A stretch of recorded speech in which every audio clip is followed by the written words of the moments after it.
The other thing I want to share with you is what took place 2,000 years ago regarding the trip that Paul took to Damascus.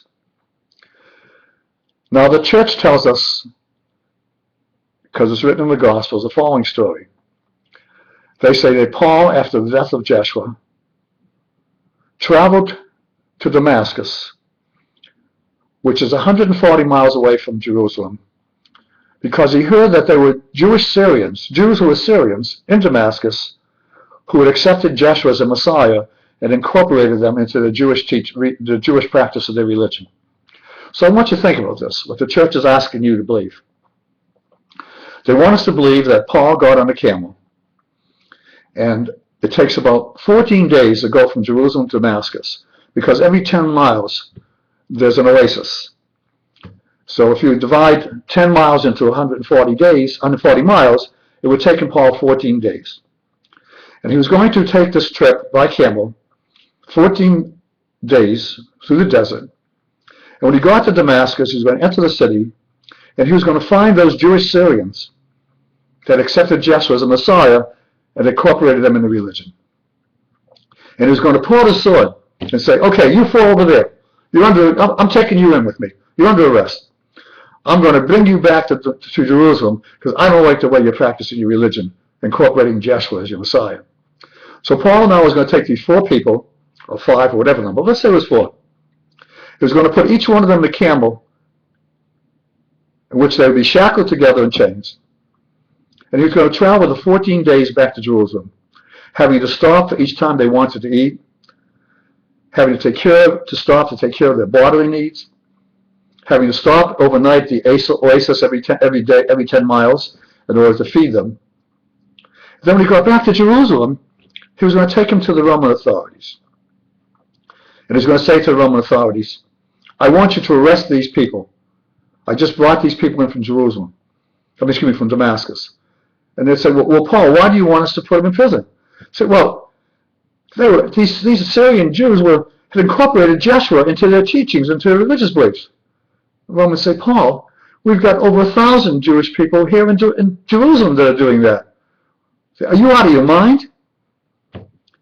If Paul had gone into Damascus, like the church wants us to believe, and pulled out his sword and said, you four under arrest, they would have killed him in 2 seconds. Paul would have been, the story is beyond ridiculous. But the church tells us that Paul never made it to Damascus. That what happened along the way to Damascus, he had this experience of meeting Joshua in the desert and made a conversion. I'd like to share with you the true story of what happened 2,000 years ago. At that time, if a person wanted to travel from Jerusalem to Damascus, there were companies they could hire the services of who would provide them with a camel, would bring with them, in this case there were 5 people, Paul was one of 5. They would travel from Jerusalem to Damascus with 2 guides who also were camel, and they would have all supplies. So whenever they stopped every 10 miles to stay overnight, these guys would cook the food for them, prepare their meals, and make sure that everybody was taken care of as well as their camels. Well, when you got to the gates of Damascus 14 days later, if you got there in the evening, you had to pay. There would be no lights. There was no illumination. So the gates were closed because you had to pay a toll to get into Damascus. So in this case, when Paul and the people he was traveling with, the 4 other people like himself and the 2 guides, got within 10 miles of Damascus, they got to the last oasis, which was 10 miles outside Damascus, was called Kike. And they stayed overnight because it was nighttime and wanted to wait the daybreak so they could then go into Damascus, pay their tolls, and enter the city. And Paul woke up in the middle of that night from a fast sleep. It was probably 4:44 in the morning. But at any rate, he woke up and he felt this compulsion to go further into the desert. And he walked further away from the campfire. And indeed, Joshua was there with the brilliant light around Paul, which Paul practically couldn't see, the light was so brilliant. And what happened was Paul and Joshua then spoke to one another. And Joshua asked Paul to make a commitment. He didn't ask him to make a conversion. There was nothing to convert to. The only religion that existed was Judaism, other than the pagan religions. Joshua asked Paul to become an apostle. And Paul made a commitment to Joshua that indeed he would become an apostle, which of course changed the history of the world, because if not for that experience, Christianity would never have happened.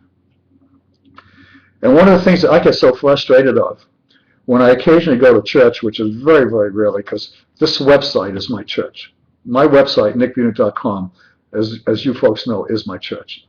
But when I occasionally go to church, and I'll hear the priest say that, and on the way to Damascus, Paul had this conversion. And I want to stand up and say, what are you talking about? What conversion? How could there be a conversion? The only religion that existed was Judaism. But I don't do that, because I know that they would throw me out of the church, and my wife was a Catholic, would be humiliated.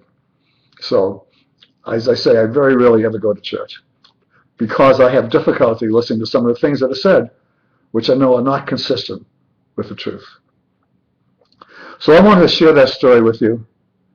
And next week when I come back, when we meet again at hopefully 4:44, I will share a continuation of that story as to what happened after Paul made that commitment, and then he returned to Jerusalem.